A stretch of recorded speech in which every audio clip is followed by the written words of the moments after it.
தாய் தமிழ் உறவுகளுக்கு வணக்கம். தாவேகா எம்எல்ஏ ராஜினாமா என்ற தலைப்பில் இந்த காணொளியை காண்கிறோம். தாவேகா எம்எல்ஏ ராஜினாமா. 2026ஆம் ஆண்டு நடைபெற்ற தமிழக சட்டசபை தேர்தல். நடிகர் விஜய் ஆட்சியை பிடிக்க இன்னும் 2 சட்டமன்ற உறுப்பினர்கள் தேவை. இழுபறியில் தவித்துக் கொண்டிருக்கிறார் நடிகர் விஜய். தற்பொழுது தாவேகா எம்எல்ஏ ஒருவர் தனது பதவியை ராஜினாமா செய்துள்ளார்.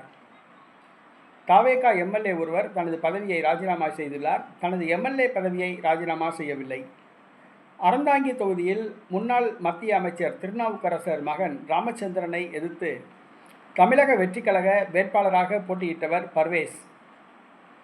அறந்தாங்கி தொகுதியில் காங்கிரஸ் வேட்பாளர் ராமச்சந்திரனை 10,000க்கும் அதிகமான வாக்குகள் வித்தியாசத்தில் தோற்கடித்து தமிழக சட்டசபைக்கு தேர்வு செய்யப்பட்டார்.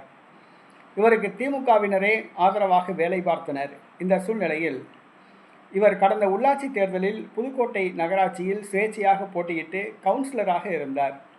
தற்பொழுது எம்எல்ஏவாக தேர்வு செய்யப்பட்டிருப்பதால் தனது கவுன்சிலர் பதவியை ராஜினாமா செய்துள்ளார். அறந்தாங்கி தொகுதி தமிழக வெற்றி கழக சட்டமன்ற உறுப்பினர் பர்வேஸ் தனது கவுன்சிலர் பதவியை ராஜினாமா செய்துள்ளார்.